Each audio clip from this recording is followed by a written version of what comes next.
बिस्मिल्लाहिर्रहमानिर्रहीम। अच्छा, last time हमने ये पढ़ा था कि लॉज रेगुलेटिंग कंपटीशंस, और आज का जो लेक्चर है that is about laws that protecting consumers. Laws protecting consumer से मुराद क्या है कि वो लॉज जो आपके कंज्यूमर के जो रिक्वायरमेंट्स है बिजनेस के, मतलब उसके बारे में इंफॉर्मेशन करेक्ट देना, प्रोडक्ट और सर्विस के बारे में उसकी सेफ्टी स्टैंडर्ड बताना। ठीक है, तो कंज्यूमर प्रोटेक्शन लॉ जो है इसका मतलब ये है कि आप किसी तरह उसको सही प्रोडक्ट दे देना, मतलब आप उसको गलत चीज ना देना जो आप उसमें ड्रग हो या कुछ और चीज हो जिसमें आप मिसलीडिंग कर रहे हो। ठीक है, उसमें एक ऐसा चीज ना हो जो उसके लिए नुकसानदेह हो। ठीक है, उसमें एक ऐसा चीज ना हो जिसमें आपने क्रेडिट टर्म्स और परचेज के बारे में ना बताया हो। उसके लिए सेफ्टी कमीशन जो स्टैंडर्ड्स होते हैं उसके लिए ये बताना, और उसके लिए जो है आपने up to date credit records बताना है। ठीक है, और उसके बाद जो है आपने एग्रीमेंट्स ये सारी चीज़ें उसमें बतानी है, और उसके बाद जो है वो सारे टर्म्स एंड कंडीशन वो यहाँ पे बतानी है। इसी तरह अगर आप देख लें तो the first consumer protection law जो है वो पास हुआ था 1906 को, ताकि जो वहाँ पर चीज़ें हैं वो सारे डिस्कस हो, वो उसके बारे में, मतलब वो जो प्रोडक्ट के अंदर जो चीज फीचर्स होती है वो आप उसको क्लियरली बताया करें, ताकि कंज्यूमर को कल उस पे कोई गिला ना हो, कोई जो है उस पे एतराज ना करें, कोई कोर्ट के थ्रू ना जाए। ठीक है, so these are basically the things which are very necessary for protecting the consumer law. इसी तरह अगर आप देख ले कुछ चीजें अनसेफ और गलत हो तो वो भी है, आप वॉयलेट कर रहे हैं रूल्स को, तो ये नहीं करना चाहिए। ठीक है, इसी तरह अगर आप देख लें तो एक चीज अगर आप एक लेवल पे ऑफर कर रहे हैं उसमें लीगल प्रोटेक्शन है, लेकिन आप जनरल पॉपुलेशन को फिर उसमें इग्नोर कर रहे हैं, उसमें चिल्ड्रन और ये एल्डर जो है ना उसको फॉर एग्जांपल नुकसान हो रहा है, तो ये आप उसमें खामखा बताया करें। इसी तरह अगर आप हैं ये चिल्ड्रन ऑनलाइन प्राइवेसी प्रोटेक्शन, अगर आप लोगों ने सुनी हो, इस तरह यूट्यूब पे भी आप कहते हैं यूट्यूब फॉर चिल्ड्रन या यूट्यूब फॉर एडल्ट। इसी तरह कुछ चीज़ें जो है आप उसमें भी आप ऑनलाइन प्राइवेसी प्रोटेक्शन एक्ट वो आप बता दो। फॉर एग्जांपल अगर आप ऑनलाइन मार्केटिंग कर रहे हैं किसी चीज़ के बारे में, तो ऐसी चीज़ ना हो जिसमें आपको चिल्ड्रन के लिए मुजर सेहत हो या कुछ और चीज़ इसमें शामिल हो जो चिल्ड्रन के लिए बिल्कुल प्रोहिबिट हो। ठीक है, so these are the consumer protection law. इसी तरह अगर आप एफडीए के through, food and drug administration, ठीक है, एफडीए अगर आप देख लें तो जितने भी हमारे मेडिकल डिवाइसेस होते हैं या मेडिकल इक्विपमेंट्स होते हैं या मेडिकली जो चीज़ भी है, for example let's say vaccination, आजकल जो कोरोना का वैक्सीनेशन आ रहा है तो वो कहाँ पर रजिस्टर होता है, वहाँ से अप्रूवल मिलती है एफडीए से, the food and drug administration. और ये आपको food safety, human drugs, tobacco, dietary supplements, vaccines और इसी तरह वेटरनरी ड्रग्स और इसी तरह मेडिकल डिवाइसेस, कॉस्मेटिक्स प्रोडक्ट्स जो आपको जो चीज़ें दे रहे हैं या बायोलॉजिकल प्रोडक्ट्स, तो एफडीए के पास क्या है, वो अथराइजेशन है कि आपके ये चीज़ों को मार्केट कर सकें, मतलब जो आप मार्केटिंग कर रहे हो तो वो चीज़ें अनसेफ या वो ना, मतलब अनसेफ ना हो, सेफ हो। तो वो अगर किसी चीज़ में कोई गलती हो तो फिर वो इसको क्लेम कर सकते हैं, मतलब उस पे वो सू कर सकते हैं, कोई खामखा उसके लॉज़ होंगे अगर वो आप वायलेट कर रहे हो, तो ये फिर सही नहीं है। ठीक है? इसी तरह कुछ कंपनीज़ में जो है डाइमिथाइलामीन, मतलब ये जो एक फ़ॉर्मूला है, ये यूज़ करना चाहिए कह रहे हैं ना। और इसी तरह एफडीए हमें क्या लिंक कर रहा है, मतलब हेल्थ रिस्क, इसी तरह जो है कुछ चीज़ें जो इस तरह होती है, फॉर एग्जांपल एडिक्टिव बन जाती हैं, तो फिर वो प्रोडक्ट जो है ना आप उसको इलीगल तस्वर करते हैं, मतलब आप कुछ चीज़ें जो होती है ना, मतलब आप उसको सेहत के लिए मुज़र सेहत हो तो फिर वो को हमको हम उसको लीगल लीगल तस्वर नहीं करते, उसको फिर इलीगल तस्वर किया। इस तरह फिर आगे आते हैं laws promoting equity and safety. अब इसका मतलब क्या है कि 1960s और 70s में जो है प्रोटेक्शन ऑफ राइट्स ऑफ, मतलब to protect the rights of minority women, elder person and person with disabilities और अदर legislation जो है ना, हमने इसके लिए वर्कर के लिए लाया। मतलब 1960s और 70s में जो इक्विटी एंड सेफ्टी के बारे में जो लॉ आया है वो इसी के हवाले से है कि आप जो लोग आपके साथ काम कर रहे हैं तो उसमें अगर माइनॉरिटी हो, ओल्डर पर्सन हो या जिसकी डिसेबिलिटीज हो, मतलब माजूर हो, जो भी हो, तो उसके लिए आप सेफ्टी जो है लाना चाहिए। और उसके लिए आपने क्या करना चाहिए, उसकी सिविलियन राइट्स एक्ट के थ्रू आप उसको पास करें, ठीक है। और उसमें ऐसी चीज़ें ना हो जो आप इस डिस्क्रिमिनेशन करो, employment on the basis of race, sex, religion, colour और national origin. Civil rights act भी हमें ये बताता है कि इक्वल एम्प्लॉयमेंट अपॉर्चुनिटी कमीशन, जिस तरह हमने पहले इस पर डिस्कशन किया है कि सिविल लॉ हमें क्या बताता है कि आप उसमें खामखा इक्वल एम्प्लॉयमेंट अपॉर्चुनिटी कमीशन लाओ और उसको आप इन्फोर्स कर सको, ठीक है। तो हमें ये एम्प्लॉयमेंट प्रैक्टिस के बारे में तो ये मुख्तलिफ चीज़ें हमें बताती हैं। 1963 में अगर आप देख सकते हैं तो इक्वल पे एक्ट 1963 में जो मैन और वुमेन के लिए एक जैसा बनाया गया, ये रिसीव आजकल ये यूरोप में भी इसी तरह इस्तेमाल हो रहे हैं, या वेस्टर्न कंट्रीज में, या आप यूएस में या कहीं पे जाए तो वहाँ पर इक्वल पे मिल रहा है, मतलब पर आवर के हिसाब से जो है ना आपको वेजेस मिल रहा है, ठीक है। तो आप क्या कर रहे हो, इसको एट्रीब्यूटेड करते हो किस चीज़ पे, कुछ चीज़ें आप उसमें ये करते हो कि यार खामखा कुछ चीज़ें जो है ना सीनियरिटी, परफॉर्मेंस और क्वालिफिकेशन के थ्रू आप ज़्यादा बताते हो, तो वो भी आप वेज डिफरेंस का बताते हो। लेकिन ये कब हुआ, 1963 में। इसी तरह कुछ लॉ जो है आप इनइक्विटीज और वर्क प्लेस जो है ना अभी भी एग्जिस्ट कर रही है, कि जहाँ पर कुछ लोगों को ज़्यादा सैलरी मिले, कुछ लोगों को कम मिल रही है ना, तो आजकल भी है। इसी तरह फिर कांग्रेस ने जो है पास किए कुछ चीज़ें, और उसमें कुछ चीज़ें हमें बताई कि occupational safety and health act of 1970। अब इसमें क्या बताया गया है कि आप safe and healthy working condition जो है आप लोगों को बताओ, कि मतलब उसको safety and health working condition जो है आप उसमें मुहैया करो, ठीक है, जो काम आप लोग वहाँ आपके साथ कर रहे हैं, ठीक है। अब इसके बाद जो है gatekeepers and stakeholders, slide में भी आपको बता दूं ताकि आप लोग आगे। अच्छा, इसमें एक और चीज़ थी जो हमने वहाँ पर डिस्कस नहीं की, यहाँ पर ये नए स्लाइड में जो है ना है, थोड़ा सा ये भी डिस्कस करते हैं, फिर उसके बाद जो है हम फिर gatekeeper and stakeholders की तरफ आते हैं। इसमें माइनॉरिटी ये तो हमने डिस्कस किया। अब इसमें जो है कुछ चीज़ें ये होती है कि आप स्टेक होल्डर कंसर्न भी लेते हो, कि उसमें सस्टेनेबिलिटी, सस्टेनेबिलिटी का क्या मतलब है कि कुछ चीज़ आप जब आगे आगे चला रहे हो, मतलब इसको आगे ले जाना, meeting the present needs without compromising the future generations abilities to meet their own needs.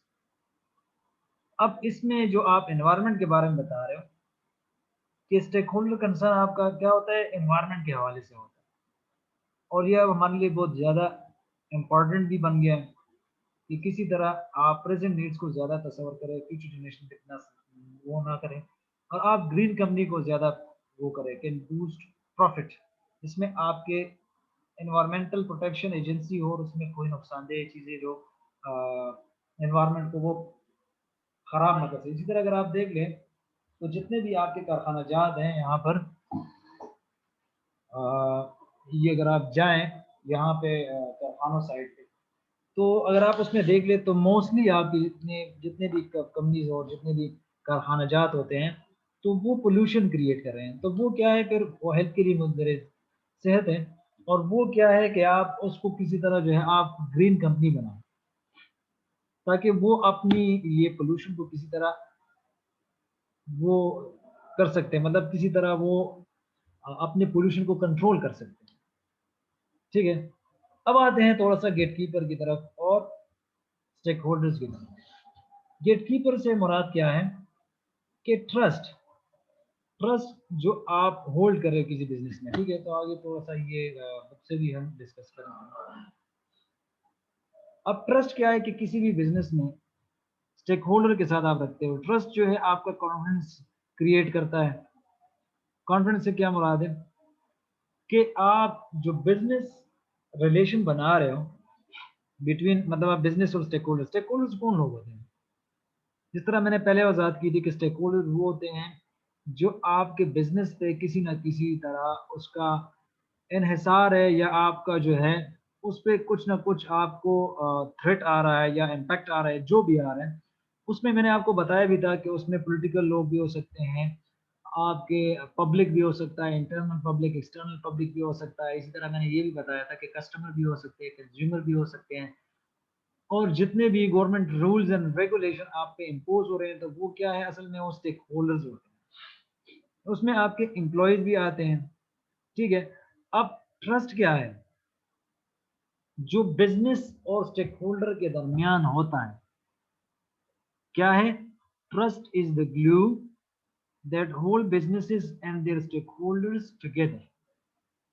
मतलब कि ट्रस्ट का मतलब क्या है कि आप एक ऐसा ग्लू, आप एक ऐसा बिजनेस में होल्ड कर रहे हो जिसमें आप बिजनेस और स्टेक होल्डर्स को साथ चलाते हैं। ठीक है। और ट्रस्ट क्या क्रिएट कर रहा है? कॉन्फिडेंस क्रिएट कर रहा है। अब कॉन्फिडेंस क्या है, थोड़ा सा मैं आपको यहाँ स्लाइड से बताता हूँ। खैर यहाँ पे तो नहीं है। कॉन्फिडेंस का मतलब क्या है?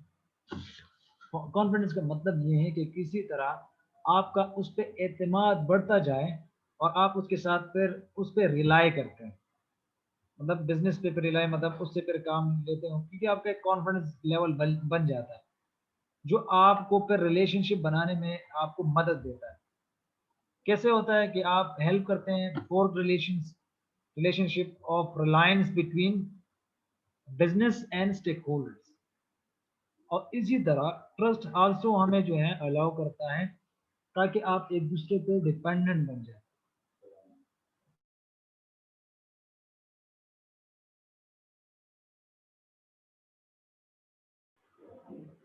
अच्छा, तो ये हम यहाँ पे ट्रस्ट के हवाले से मैं आपको बता रहा था।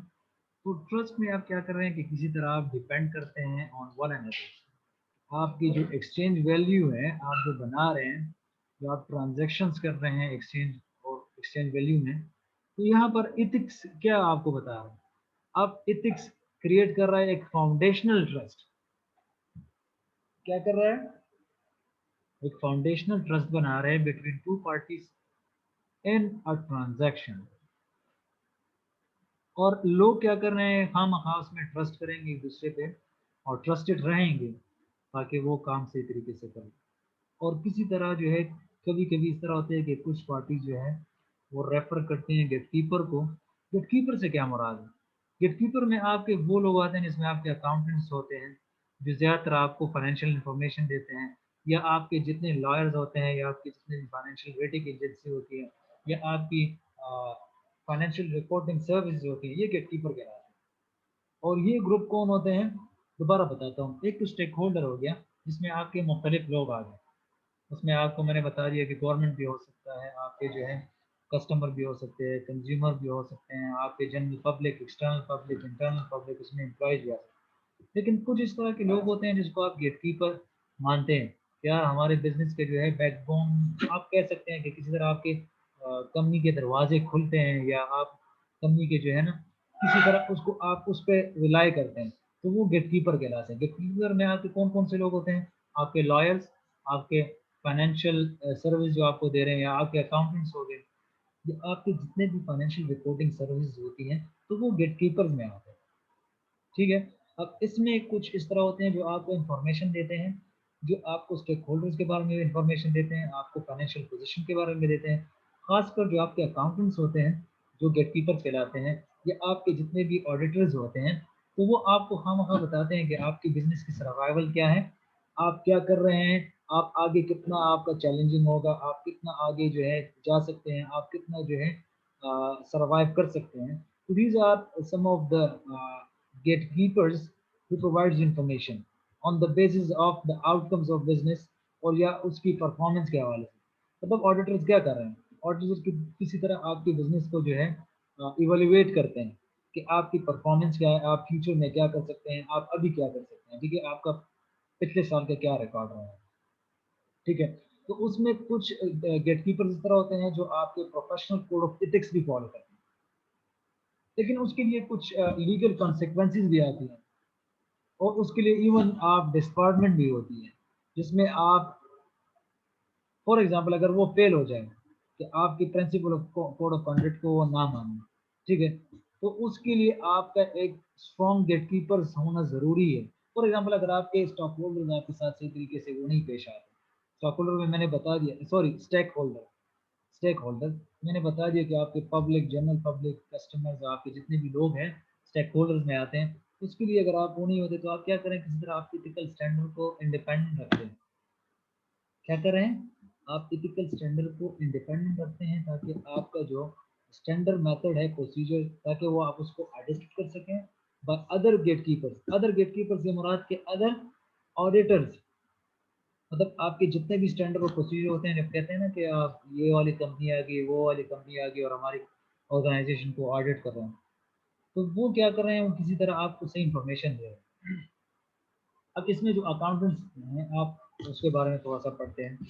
अकाउंटेंट्स क्या होते हैं, अकाउंटेंट्स आपकी क्या करते हैं कि फाइनेंशियल इंफॉर्मेशन को डिस्क्लोज करते हैं, आपको अश्योरिटी देते हैं, आपको एक्यूरेसी देते हैं, आपको पब्लिक को सारी चीज़ों के बारे में बता देता है।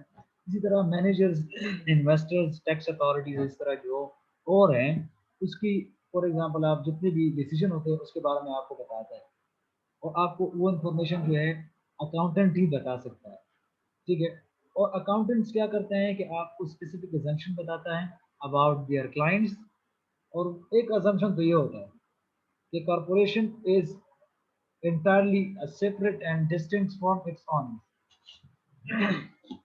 मतलब कंपनी को तो आप अलग एंटिटी के नाम से आप जाने जाते हैं। आप लोगों ने शायद इंट्रोडक्शन टू बिजनेस या आपको कंपनी लॉ या बिजनेस लॉ में पढ़ा होगा कि आप कंपनी को लीगली जो है आप एक सेपरेट एंटिटी तस्वर करते हैं, और आप उसको ये समझ के यार ये आर्टिफिशियल पर्सन है।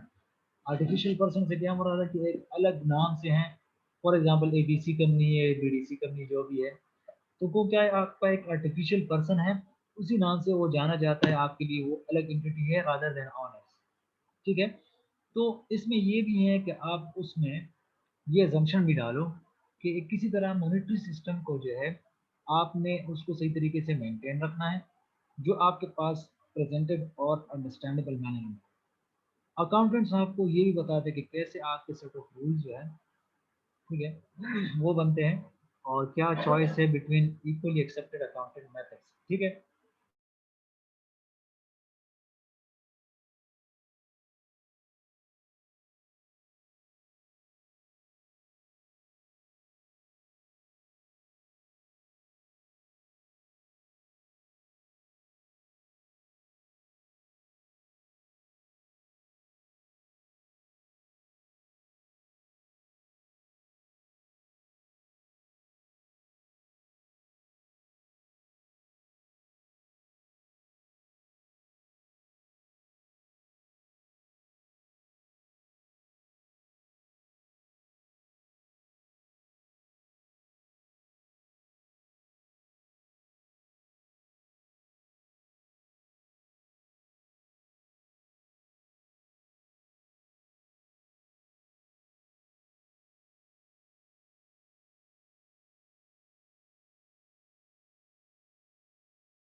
अच्छा, तो ये अकाउंटेंट्स के हवाले से मैंने आपको बता दी कि उसके सेट ऑफ रूल्स होते हैं और वो कैसे जो है ओवर स्टेट करते हैं या निर्धारित करते हैं, ठीक है।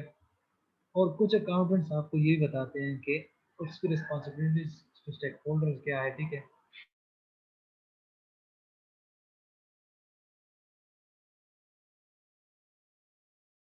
ठीक है, अब कुछ अकाउंटेंट्स इस तरह होते हैं कि आपको वो रिस्पॉन्सिबिलिटी स्टेक होल्डर्स को बताते हैं।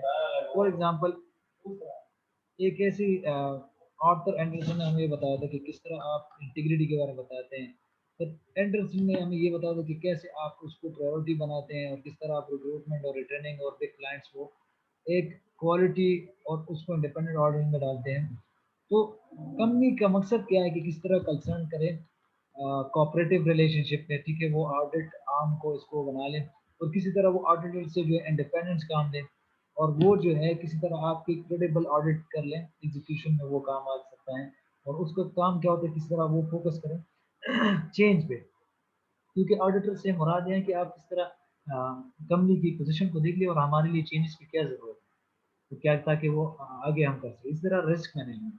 अच्छा, गेटकीपर के लिए गेटकीपर से मैंने आपको पहले बता दिया कि फाइनेंशियल जो जितने भी लोग होते हैं वो हमारे लिए एक किस्म के गेटकीपर होते हैं, मतलब अकाउंटेंट हो गया, ऑडिटर हो गया, ये जितने भी आप फाइनेंशियल एजेंसीज होती हैं आपके ऑर्गेनाइजेशन के अंदर, तो वो क्या है, आपको रिस्क असेसमेंट के बारे में वही लोग बताते हैं। तो अनदर क्रिटिकल गेटकीपर ग्रुप जो है वो आपको रिस्क एसेसर्स के बारे में होते हैं, जो आपको फाइनेंशियल प्रोडक्ट्स के बारे में बताते हैं और आपको टॉप 3 कंपनी मतलब आपको बताते हैं कि इंडिपेंडेंटली आप किसी तरह आप असेस कर लो फाइनेंशियल रिस्क को और उसको स्टैंडर्ड पुअर और मूडी में डालो, या उसको आप इस तरह बता दो कि आप ट्रिपल ए या सी के कंसेप्ट के में लाओगे और कौन सा ग्रेड आपका अभी चल रहा है। जिस तरह आप किसी मुल्क के हवाले से आप अगर आप देख रहे हो।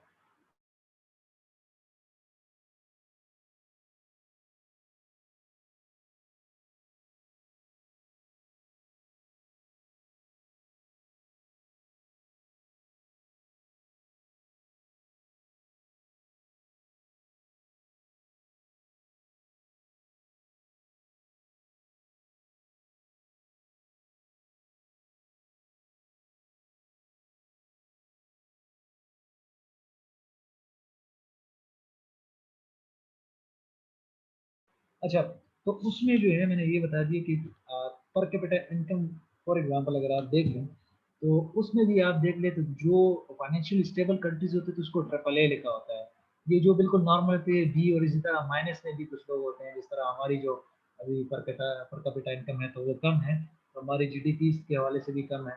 तो ये क्या है, ये आपको एक स्टैंडर्ड तरीके बताता है। इस तरह अगर आप देख लें तो फाइनेंशियल एनालिस्ट आपको रेटिंग के बारे में बता दें कि यार किस तरह आपके मेजर प्रॉब्लम्स कहाँ पर हैं और कैसे आप उसको असेस करेंगे और उसमें आप पुअर और अच्छा कंडीशन कैसे उसको बना सकते हैं, ठीक है।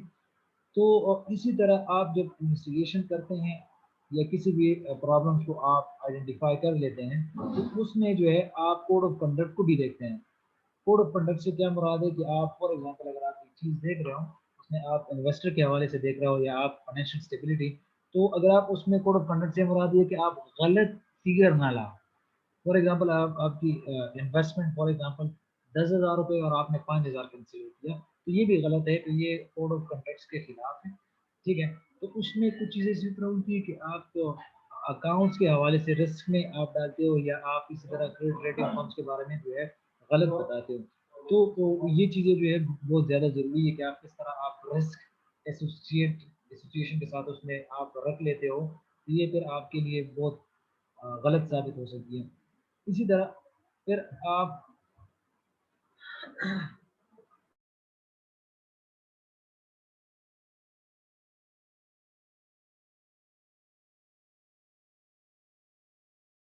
अच्छा 2002 में इस तरह हुआ है कि अ, आप देख ले तो ये सरबैंस ऑक्सली एक्ट के नाम से, ठीक है। तो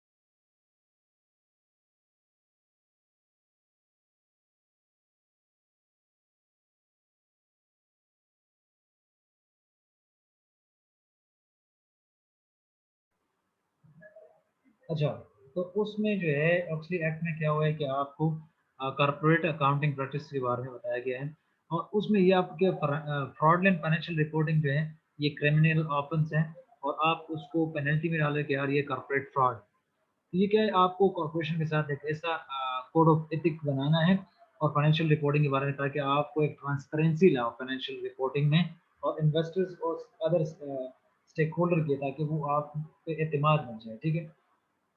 इसी तरह फिर पब्लिक कंपनी अकाउंटिंग और साइड बोर्ड। अब इसमें सर्वेन ऑक्सली एक्ट में सॉक्स जिसको कहते हैं, उसमें अकाउंटिंग फॉर्म जो है आपकी ऑडिटिंग पब्लिक कॉर्पोरेशन, और उसमें जो है आपको रूल्स बताती हैं कि कैसे आपने ऑडिटर्स अकाउंटिंग फॉर्म में करनी है। और इसी तरह जो है आपको लॉ बताती है कि किस तरह आपने इन्वेस्टिगेटरी और डिसिप्लिनरी पावर को है आप ऑडिटर्स को देते हो कि आप उसकी सिक्योरिटी एनालिसिस करो, या आप उसको जो है उस रिपोर्ट करो कि कैसे उसकी कंपनी की परफॉर्मेंस है और हेल्थ है। तो वो आपको बताते भी हैं कि किस तरह आप कॉन्फ्लिक्ट ऑफ इंटरेस्ट को भी प्रोहिबिट करो अकाउंटिंग फर्म में। और इसी तरह आप ऑडिटिंग भी और कंसल्टेंट सर्विस भी जो है क्लाइंट कंपनीज को बता दो।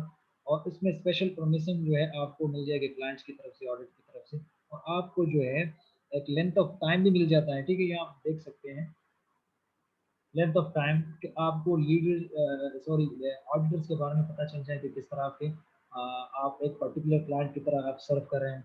इसी तरह सर्वेंट्स एक्ट हमें ये भी बताता है, जिसको सॉक्स के नाम से भी जानते हैं, कि आप किस तरह कॉरपोरेशन को ग्रेटर रिस्पॉन्सिबिलिटी डिसीजन देते हो कि कैसे आप लीडरशिप उसमें एथिकल प्रिंसिपल्स को आप असल में ये सारा के सारा जो है इसमें आप एथिकल कोड ऑफ स्ट्रक्चर को देखो। वैसे भी तो फाइनेंशियल वो होती है, लेकिन आप फ्रंट लेड एक्टिविटीज उसमें ना लाओ। तो एडिशनली लॉ हमें ये भी बताते हैं कि अटॉर्नी के बारे में, कि क्लाइंट रिलेशनशिप जो है उसके लॉ के मुताबिक जो है वो रिपोर्टिंग कर लें, रॉन्ग डूइंग से वो हटे। टॉप मैनेजर्स और बोर्ड ऑफ डायरेक्टर्स जो है उसमें सही तरीके से वो काम करें। और आपको ये सही तरीके से जो है आप विस्टल ब्लोइंग वो ना करें, मतलब pro protection for whistle blowing. Whistle blowing से क्या मुराद है कि इलीगल एक्टिविटीज टू अथॉरिटीज, कि कोई इलीगल एक्टिविटी ना करें कि आप उसको फिर वो बाद में मसला ना हो, ठीक है। अब सॉक्स ने जो है कुछ और कंसर्न भी जो है रेज की, उसमें जो है कॉम्प्लेक्स लॉ जो है इम्पोज ऑन एडिशनल रिक्वायरमेंट, मतलब कॉस्ट ऑन एग्जीक्यूटिव्स, या आप additionally then new act cost many firms to restate the financial reports. या आप उसमें जो है सॉक्स ने ये भी हमें वो किया है कि किसी तरह आप एडिशनल रिक्वायरमेंट और कॉस्ट ऑन एग्जीक्यूटिव बढ़ाते हो, फिर इसमें जो है आप न्यू एक्ट पास करते हो कि मैं मैनी फर्म जो है उसमें रीएस्टेट करती है किस तरह, और उसमें जो है फाइनेंशियल रिपोर्ट जो है उसमें पेनल्टीज को अवॉइड करते हैं। तो इसी तरह बिग कंपनी जो होती हैं वो टाइम ज़्यादा लेती हैं, उस पर मिलियन ऑफ डॉलर जो है वो इन्वेस्ट करती हैं, मतलब उसमें और उसमें ये करते हैं कि किस तरह लोग उसको देख लें, शोल्डर बाय शोल्डर उसको देख लें, और एवरी स्टेप ऑफ बिजनेस को जो है वो खामखा देख लें। और उसमें आप एग्जेक्टिव इंटरनेशनल को भी डालते हो, किस तरह आपको सरबैंस एक्ट जो है, सरबैंस एक्ट, ऑक्सली एक्ट, उसके बारे में आपको थोड़ी सी जानकारी हो, ठीक है। अब इसके बाद है पब्लिक कंपनी एंड अकाउंटिंग और साइबर। अब सॉक्स हमें ये भी बता दें किस तरह प्रमोट तो आपने करना है, आपने रिड्यूस कॉन्फ्लिक्ट ऑफ इंटरेस्ट, इस तरह जो अकाउंटेबिलिटी लानी है। लेकिन उसके लिए एस्टैब्लिशमेंट ऑफ बोर्ड जो आपको ये सारी चीज़ें आप बता सके, ठीक है, और आप उसको देख सकें। तो public company auditing outside board जो है ये आपको सेवरल चैलेंज के बारे में बताता है थ्रू आउट द ईयर्स, और आपको एक लॉ सूट बताता है जो आपको बोर्ड के बारे में बताते हैं, अनकॉन्स्टिट्यूशनल चीज़ों के बारे में बताते हैं। और ये आपको जो है एक सुप्रीम कोर्ट के थ्रू आपका ये होता है। और इसी तरह जो है आपको एक फेवर ऑफ बोर्ड भी देते हैं कि किस तरह आप जो है ना ओवरकम कर रहे हैं अपने ऑब्स्टिकल्स को और अपने फॉरेन ऑडिटिंग फर्म्स को, ठीक है। तो ये सरबैंस ऑक्सली जो है ना हमें ये इसी तरह चीज़ों को बताता है। और उसमें आपके फॉरेन ऑडिटर्स या सेवरल कंट्रीज के जो जितने भी यूरोपियन यूनियन, चाइना हो गया, तो इंस्पेक्शन कर रहे हैं ऑडिटिंग फर्म। इसके बाद जो है ऑडिटर्स एंड एनालिस्ट इंडिपेंडेंस। अब इसमें जो है सर्वेंट एक्चुअली एक्ट जो हमें ये भी बताते हैं कि इस तरह आपने एलिमेंट करते हैं कॉन्फ्लिक्ट ऑफ इंटरेस्ट जो है ऑडिटर्स के और सिक्योरिटी एनालिस्ट के, broker, dealers and public companies के। क्योंकि ये जो है ना आपको फाइनेंशियल डिस्क्लोजर के बारे में बताता है, ट्रू कंडीशन के बारे में बताते हैं, तो आपको अकॉम्प्लिश कैसे करना है क्योंकि आप ऑडिटर इंडिपेंडेंस हो। तो ये हमें बताता है कि किस तरह पब्लिक अकाउंटिंग फर्म जो है आपको बहुत non audit and audit service देता है कंपनी के बारे में। किस तरह आपने नेशनल सिक्योरिटी एक्सचेंज के बारे में जो आप रजिस्टर्ड हैं सिक्योरिटी एसोसिएशन के साथ, तो आप क्या कर रहे हैं कॉन्फ्लिक्ट ऑफ इंटरेस्ट जो है रूल्स वो सिक्योरिटी एनालिस्ट के लिए बनाते हैं। और ब्रोकर डीलर जो है वो रिकमेंड करते हैं किस तरह आप रिसर्च रिपोर्ट करें जो आपकी इंडिपेंडेंस होती हैं। तो सर्बेन ऑक्सली एक्ट जो है आपको इंश्योरेंस कंप्लायंस करती है कि किस तरह आप डिटेल फाइनेंशियल इंफॉर्मेशन आप उसमें दे दें। और इसी तरह जो है पब्लिक कंपनीज के बारे में 2 कंडीशन आपको बताएं। मसलन अगर आप देख लें यहाँ पे, तो कुछ रजिस्टर्ड पब्लिक अकाउंटिंग फर्म जो है आजकल जो है मटेरियल्स और आपके एडजस्टमेंट के बारे में जितने भी ऑपरेट फाइनेंशियल स्टेटमेंट है वो बताती हैं। इसी तरह आपको ऑफ बैलेंस शीट ट्रांजेक्शन भी बता दें, किस तरह आपने अदर रिलेशनशिप कंसोलिडेटेड जो एंटिटीज है उसको कैसे वो अफेक्ट कर रही हैं। तो ये आपको उसी तरह ये भी बताएं। अब विजिटर ब्लोअर प्रोटेक्शन क्या है? विजिटर ब्लोअर प्रोटेक्शन क्या है कि employees of the public companies जो हैं अकाउंटेबल है कि कैसे वो रिपोर्ट कर रहे हैं अनएथिकल बिहेवियर।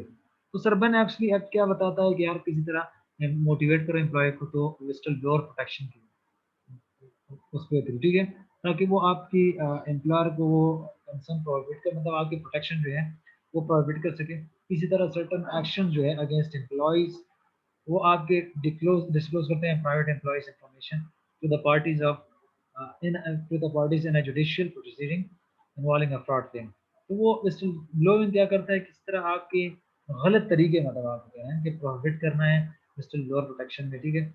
और ये मतलब आपके कभी कभी जो लॉ होती है बदकिस्मती से वो उसको प्रोटेक्ट नहीं कर सकती, ठीक है। अब आते हैं कॉस्ट ऑफ कंप्लायंस। अब नेशनल कॉस्ट ऑफ कंप्लायंस क्या है सरमान, तो वो आपको एक्सटेंसिव चीज़ों के बारे में, मतलब आपके इंटरनल कॉस्ट एक्सटर्नल कॉस्ट और ऑडिटर फीस जो है वो आपको उसकी चीज़ के बारे में बताती हैं, ताकि वो आपकी फाइनेंशियल ट्रांजेक्शन और फर्स्ट में आपको इस्तेमाल कर सके, ठीक है। तो आपको ये क्या करना चाहिए, किस तरह आप उसको देखना चाहेंगे, ठीक है, कॉस्ट ऑफ कंप्लायंस को भी।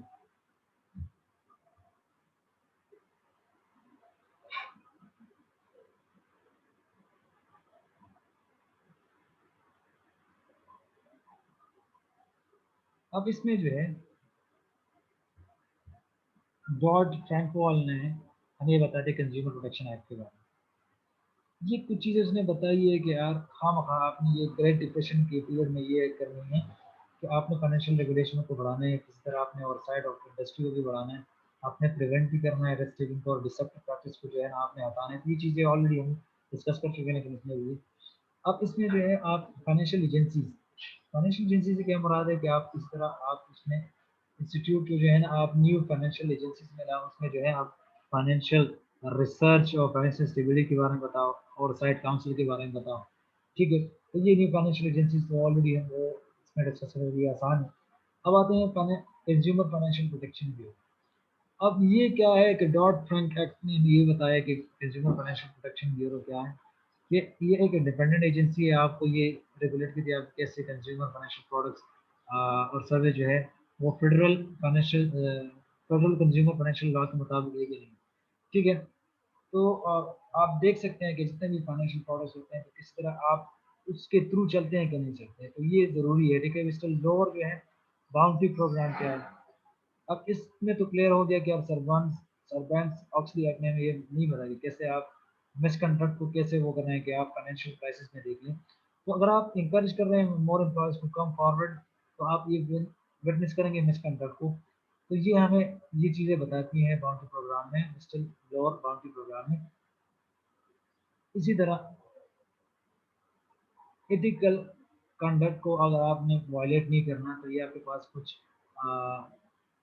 जगह हैं जिसमें आपने देखना है federal sentencing guidelines for organization FSGO, federal sentencing guidelines for organization. ये आपके पास कुछ चीज़ें हैं जो आप 1991 के हिसाब से 2004 2007 8 के साथ 2012 इसी तरह इसमें आप ये भी देखते हो, ये कुछ चीज़ें हैं जो बहुत ज़्यादा ज़रूरी हैं। ये गाइडलाइंस के फॉर्म्स के जो है उसमें कोड ऑफ कंडक्ट जो है कम्युनिकेट कर सको हाई रैंक पर्सनल ऑर्गेनाइजेशन में आपने ये लीगल और अवॉइड के बारे में बताना कि कैसे आपने इसको अवॉइड करना है, ठीक है। और आपने प्रॉस्पेरिटी लानी है, ठीक है। और इसी तरह कम्युनिकेशन सिस्टम आपने सही तरीके से स्टैंडर्डाइज करना है, ऑर्गेनाइजेशन कम्युनिकेशन को इम्प्रूव करना है। और अगर कोई मिसकंडक्ट आ जाए तो किसी तरह फेयर डिसिप्लिनरी एक्शन उस पर लिए जाए, और अगर कोई डिस्कवर भी है तो आप इसको जो है प्रिवेंट करने चाहिए किसी तरह, ठीक है। तो ये कुछ चीज़ें तो बहुत ज़्यादा ज़रूरी है।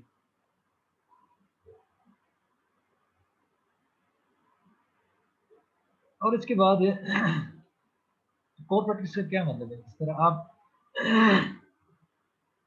ऑर्गेनाइजेशन में इंटीग्रिटी और फाइनेंशियल और नॉन फाइनेंशियल परफॉर्मेंस के बारे में बताते हो कि उसकी इंडिविजुअल मोरल्स क्या है, और उसमें आप जो है फाइनेंशियल परफॉर्मेंस, एथिकल इश्यूज और non financial such as marketing, human resource management और कस्टमर रिलेशन के बारे में बताते हैं। उसमें एब्यूजिव बिहेवियर और लाइन और कॉन्फ्लिक्ट ऑफ इंटरेस्ट जो है आपकी सिग्निफिकेंट इश्यूज, ठीक है। अब उसमें वॉलंटरी रिस्पॉन्सिबिलिटीज भी आ जाती है। वॉलंटरी रिस्पॉन्सिबिलिटीज में क्या है कि आप बिजनेस कंट्रीब्यूशन के बारे में बताते हो कि आप किस तरह इम्प्रूव करो अपनी लाइफ को, किसी तरह कम्युनिटीज को, कि इसमें गवर्नमेंट की इन्वॉल्वमेंट कम हो, इस तरह आप रिलेशनशिप लीडरशिप स्किल्स को एनहांस कर सकें, तो उसको यूनाइटेड कर सकें, फिर उसमें जो इथिकल कल्चर को बढ़ाएं, ठीक है। इसी तरह कॉस्ट रिलेटेड मार्केटिंग में क्या है कि आप फर्स्ट अटेम्प्ट तो आपका ये है कि किस तरह कोऑर्डिनेशन ऑर्गेनाइजेशन गोल्स और फिलैंथ्रोपिक गिविंग इमर्ज में जो है उसमें आप वो करो। कॉस्ट रिलेटेड मार्केटिंग में ये है कि आप किसी तरह सोशल कंसर्न भी आपका उसमें हो, क्या हो, सोशल कंसर्न भी उसमें आपका हो। और इसी तरह स्ट्रेटेजिक फिलैंथ्रोपी क्या है कि आपके सिस्टमैटिक और mutually beneficial use of organization, उसमें कोर कंपेटेंसीज और रिसोर्सेज का आपको डील कर सके और विद की स्टेक होल्डर्स को कैसे आपने ब्रिंग करना है ऑर्गेनाइजेशन, और उसकी सोसाइटल बेनिफिट्स आपने कैसे बनानी है। तो उसमें आप प्रॉफिट मोटिव भी लाते हैं, कैसे आपने आर्ग्यू करना है फिलैंथ्रोपी में और कैसे आपने लॉन्ग टर्म पॉजिटिव इम्पैक्ट लाना है, ठीक है। अब इंडस्ट्रियलाइजेशन, सॉरी इंडस्ट्रियलाइजेशन में या बिजनेस इंडस्ट्री क्या होता है। अब द इम्पोर्टेंस ऑफ इंस्टीट्यूशलाइजेशन क्या है। इंस्टीट्यूशलाइजेशन में आप एम्बेडिंग करते हैं नॉर्म्स, आर्टिफैक्ट्स ऑर्गेनाइजेशन के बारे में, सोसाइटी के बारे में। तो यूनाइटेड स्टेट्स में इसी तरह कि आपने लेजिस्लेशन ऑफन फाइनलाइज आप थ्रू सुप्रीम कोर्ट डिसीजन करते हो, ठीक है। आपको एक लीगल और कल्चर इंस्टीट्यूट के बारे में इस चैप्टर ने बता दिया, ठीक है। और कॉर्पोरेट गवर्नेंस के हवाले से चैप्टर 2 में डिस्कस किया। इस तरह जो है इसमें जो है आपको ये कम से कम अंदाजा हो गया कि आपकी सोशल रिस्पॉन्सिबिलिटी क्या है, लीगल कंप्लायंस क्या है, आप किस तरह इसको प्रोहिबिट कर सकते हैं और किसी तरह जो है आप चीज़ों को सही तरीके से ले सकते हैं। तो आपने ये ज़रूर देखना है कि इंडस्ट्रियलाइजेशन ऑफ बिजनेस एथिक्स क्या है, ये आजकल बहुत ज़्यादा रैपिडली इंक्रीज हो रहा है। तो आपने किस तरह अपने ऑर्गेनाइजेशन के अंदर जो भी मिसकंडक्ट होती है इस तरह उसको कंट्रोल किया जाए। इस तरह हमें ये ऑक्सली एक्ट और इस तरह बाद में जो है कुछ और एक्ट्स ने हमें बता दिया, तो ये ज़रूर ज़हन में रखिए, ठीक है। चलिए जी, best of luck for your next class. कोई क्वेश्चन है तो आप पूछ सकते हैं। अल्लाह हाफ़िज़।